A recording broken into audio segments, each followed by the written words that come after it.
శ్రీ గురుభ్యో నమః శ్రీ మహాగణపతి నమః. అందరికీ నూతన సంవత్సర శుభాకాంక్షలు. ఫిబ్రవరి నెల ఫలితాలు ఎలా ఉన్నాయనేది మనం చూద్దాం.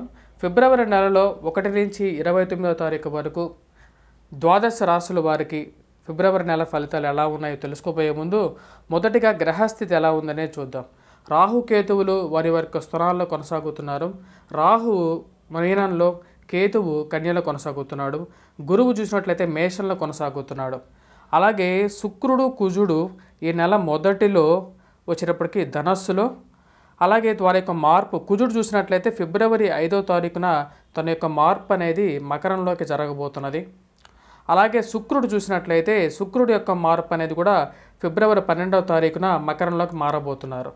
అలాగే రవి వచ్చేటప్పటికి మనం చూసినట్లయితే ఫిబ్రవరి 13వ తారీఖున కుంభ సంక్రమణం జరగబోతుంది అన్నమాట. కుంభంలోకి మారబోతున్నాడు.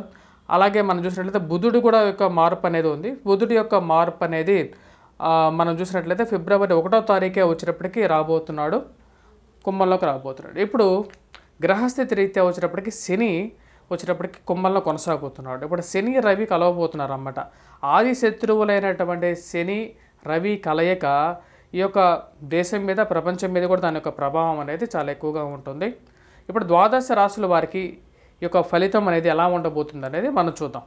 తులారాశి వారికి ఎలా ఉండబోతుంది ఫిబ్రవరి నెల అని చెప్పి చూద్దాం. తులారాశి వారికి వచ్చేటప్పటికి ఈ యొక్క నెలలో మొదటి భాగంలో ఎక్కువగా అనుకూలమైనటువంటి ఫలితాలు అనేవి తులారాశి వారికి గోచరిస్తున్నాయి అన్నమాట. తులారాశి వారిని మనం గమనించినట్లయితే కుజుడు తృతీయంలో ఉన్నప్పుడు పూర్తి అనుకూలమైనటువంటి ఫలితాన్ని ఇవ్వగలుగుతాడు అన్నమాట. వృత్తిపరంగా, వ్యాపారపరంగా కూడా అనుకూలమైనటువంటి ఫలితాలు ఇవ్వగలుగుతాడు. కాకపోతే ఇక్కడ మనం చూసినట్లయితే కుజుడు ఫిబ్రవరి 5వ తారీఖున మార్పు అనేది జరుగుతున్నది. కుజుడు ఎప్పుడైతే ఫిబ్రవరిలో 5వ తారీఖున 3వ ఇంట్లో నుంచి అంటే 3rd హౌస్లో నుంచి 4th హౌస్లోకి ఎప్పుడైతే మారుతాడో సెల్ఫ్ డ్రైవింగ్ విషయంలో తగు జాగ్రత్తలు అనేవి తీసుకోవాల్సినటువంటి ముఖ్యమైన సూచనగా చెప్పడం జరుగుతుంది. ప్రయాణ సంబంధితమైన వ్యవహారాల్లో జాగ్రత్తగా ఉండాలి. తల్లిగారి ఆరోగ్య సంబంధితమైన విషయాల్లో కూడా అనుకూలత అనేది తక్కువగా ఉంది. మరియు అలాగే ఏదైనా హౌస్ కన్స్ట్రక్షన్ కానీ లేకుండా ఉంటే హౌస్ కొనాలి అని చెప్పి, వాహనం కొనాలి అని చెప్పి ప్రయత్నాలు ఏవైతే ఉంటాయో ఆ ప్రయత్నాల్లో వచ్చేటప్పుడు 1-2 సార్లు డాక్యుమెంట్స్ని చెక్ చేసుకున్న తర్వాత ముందుకు వెళ్ళాలి. డబ్బుని అనవసరంగా వేరే వాళ్ళకి ఇవ్వకుండా ఉండటం, అప్పులకు ఇవ్వకుండా ఉండటం అనేది ఉత్తమం అన్నమాట. మరి వాటితో పాటు ఇక రాశి వారికి మనం గమనించినట్లయితే చతుర్థంలో ఉన్నటువంటి రవి ఎవరైతే ఉన్నారో పంచమంలోకి వెళ్తున్నాడు అన్నమాట. పంచమాల ప్రయాణం జరుగుతున్నప్పుడు ఎప్పుడు జరుగుతుందంటే ఫిబ్రవరి 13న జరుగుతుంది. ఫిబ్రవరి 13న పంచమ స్థానంలోకి వెళ్ళేటువంటి రవి కూడా అంత యోగాన్ని ఇవ్వట్లేదు. సో ఫిబ్రవరి 13వ తారీఖు తర్వాత వచ్చినప్పటికీ పిల్లలకి అనారోగ్య సంబంధిత సమస్యలు కానీ ఆ యొక్క విషయాల్లో తగు జాగ్రత్తలు తీసుకోవాలి. కాకపోతే ఇక రాశి వారికి వచ్చేటప్పటికి గురువు అనుగ్రహత అనేది చాలా ఎక్కువగా ఉంది. అలాగే రాహువు కూడా చాలా అనుకూలమైనటువంటి స్థానంలో ఉన్నాడు అన్నమాట. దీనివల్ల వచ్చేటప్పటికి వీరికి గృహ కొనుగోలు, వాహన కొనుగోలు సంబంధితమైన విషయాలు సానుకూలపడతాయి. కాకపోతే తీసుకోవలసినటువంటి జాగ్రత్తలు అనేవి కూడా తీసుకుంటే అనుకూలంగా కూడా ఉంటుందన్నమాట. ఇక రాశి వారికి వచ్చేటప్పటికి షష్టమంలో ఉన్నటువంటి రాహువు, కేతువు కూడా పూర్తి అనుకూలమైనటువంటి ఫలితాలు ఇవ్వగలుగుతారు. కాకపోతే వచ్చేటప్పటికి ఇప్పుడున్నటువంటి రాహువి, కుజుడు గ్రహస్థితి అనేది వీరికి అంత అనుకూలమైనటువంటి యోగకారకంగా కూడా లేదన్నమాట. విద్యా సంబంధితమైన విషయాలు అనుకూలత అనేది వీరు పొందగలుగుతారు. విద్యార్థులకైతే మటుకు అనుకూలమైనటువంటి ఫలితాలు వస్తాయి అన్నమాట. అలాగే విద్యా సంబంధితమైనటువంటి వృత్తిలో ఉన్నటువంటి వారు అంటే టీచింగ్ ప్రొఫెషన్లో కానీ ఉన్నటువంటి వారికి అనుకూలమైనటువంటి ఫలితాలు పొందగలుగుతారు. టీచింగ్ ప్రొఫెషన్లో మరియు అలాగే బుక్ స్టాల్స్ రన్ చేస్తున్నటువంటి వారు, హోటల్ రంగంలో పనిచేస్తున్నటువంటి వారు, హోటల్ రంగంతో పాటు హోటల్ రంగంకి సంబంధితమైనటువంటి వృత్తుల్లో ఉన్నటువంటి వారికి కూడా అనుకూలమైనటువంటి ఫలితాలు పొందగలుగుతారు. దానికి గురువు యొక్క స్థానం అనేది అనుకూలించే విధంగా కూడా ఉంది. కాకపోతే ఇక రాశి వారు వచ్చేటప్పటికి ఇప్పుడు ఉన్నటువంటి గ్రహస్థితి రీత్యా స్పెక్యులేషన్స్లో అంటే ఏవైతే స్టాక్ మార్కెట్లో ఇన్వెస్ట్మెంట్స్ అనేది చేయకుండా ఉంటే అనుకూలమైనటువంటి ఫలితాలు అనేది పొందగలుగుతారు.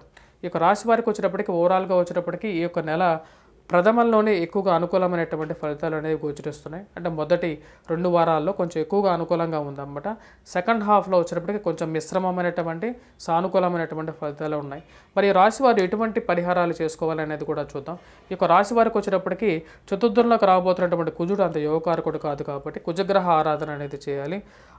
అది పూజించలేని పక్షంలో శివుడికి మందారంతో పూజ చేసినా సరే, మందారాలతో పూజ చేసినా సరే సరిపోతుంది. అవి లేని పక్షంలో వచ్చినప్పటికీ రవిగ్రహ అనుకూలత కోసం వచ్చినప్పటికీ రవిగ్రహ కవచాన్ని పఠించినట్లయితే పూర్తి అనుకూలమైనటువంటి ఫలితాలు అనేది పొందగలుగుతారు. విద్యార్థులు గాయత్రి మంత్రాన్ని జపించినట్లయితే వారి యొక్క కాన్సన్ట్రేషన్ లెవెల్స్ అనేది పెరగటం అనేది జరుగుతుంది అన్నమాట. నెల ఫలితాలు అనేది కార్యక్రమం అనేది కంప్లీట్ అయిందన్నమాట. ఇప్పుడు ఫిబ్రవరి నెలలో ద్వాదశ రాశుల వారికి ఎలా ఉండబోతుంది అనేది చూసాం. ఇప్పుడు ఒక్కొక్క రాశికి ఒక్కొక్క విధంగా ఉంటుంది, కానీ అన్ని రాశుల వరకు వారికి వచ్చేటప్పటికీ రవి కుజుడు ఎక్కువగా ప్రభావం అనేది చూపించడం అనేది జరిగింది. రవికి వచ్చేటప్పటికి సూర్యారాధన అనేది మన శాస్త్రంలో చెప్పబడినటువంటి నియమం అన్నమాట. అంటే మనకు సాక్షాత్ భగవంతుడు ఎవరు అంటే సూర్యచంద్రులు, కాబట్టి రవిని ఎలా పూజించాలి అనే దాని గురించి చాలా పెద్ద స్టోరీ ఉంది. సాక్షాత్ శ్రీకృష్ణ భగవానుడే వచ్చేటప్పటికి తన యొక్క సంతానానికి, పుత్ర సంతానానికి క్షయవాది గ్రస్తుడైనటువంటి తన కుమారుడికి సూర్యారాధన చేయటం వల్ల వాటిలో ఉన్నటువంటి మహత్యాన్ని చెప్పడం అనేది జరిగిందన్నమాట. ఇది నారద పురాణంలో కూడా ఉందన్నమాట. ఎవరైనా కావాలంటే రెఫర్ చేసుకోవచ్చు. మరియు అలాగే సూర్యుడిని, ఎందుకంటే మరి కంటికి కనపడే భగవంతుడు ఎవరు అంటే తల్లిదండ్రుల తర్వాత సూర్యుడే, కాబట్టి సూర్యుడిని ఎక్కువగా పూజించాలి. ప్రతి ఒక్క మనిషి జీవితంలో సక్సెస్ అనేది ముఖ్య కారణం ఎవరు అంటే రవి యొక్క స్థానం అనేది చెప్పడం జరుగుతుంది. కాబట్టి రవిని ఎక్కువగా పూజించాలి. అలాగే కుజుడి యొక్క స్థానం మార్పు అనేది కూడా ఉంది, కాబట్టి ఫిబ్రవరి నెలలో వారిని కూడా ఎక్కువగా పూజించాలి. బుధుడు శుక్రుడు ఎప్పుడైతే రవితో కలుస్తారో వారి యొక్క ప్రభావం అనేది ఎక్కువగా ఉండదు. అంటే వారి అస్తంగత్వం పట్టడం అనేది జరుగుతుంది, వారి యొక్క ప్రభావం అనేది కూడా కోల్పోవటం అనేది జరుగుతుంటుంది. కాబట్టి మిగతా గ్రహాల గురించి ఎక్కువగా కేంద్రీకృతంగా నేను చెప్పట్లేదు, అంతేగాని మిగతా గ్రహాల ప్రభావం లేనివి అనిగా అని నా ఉద్దేశం అయితే కాదన్నమాట. మీరు ముఖ్యంగా చేసుకోవాల్సినటువంటి పరిహారాలు అనేది కూడా నేను ఏ రాశికి ఆ రాశి చెప్పడం జరిగింది. మా యొక్క ఛానల్ని సబ్స్క్రైబ్ చేయండి, బెల్ బటన్ క్లిక్ చేయండి, మీ ఫ్రెండ్స్ అండ్ రిలేటివ్స్కి షేర్ చేయండి, సబ్స్క్రైబ్ చేయండి. నమస్కారం.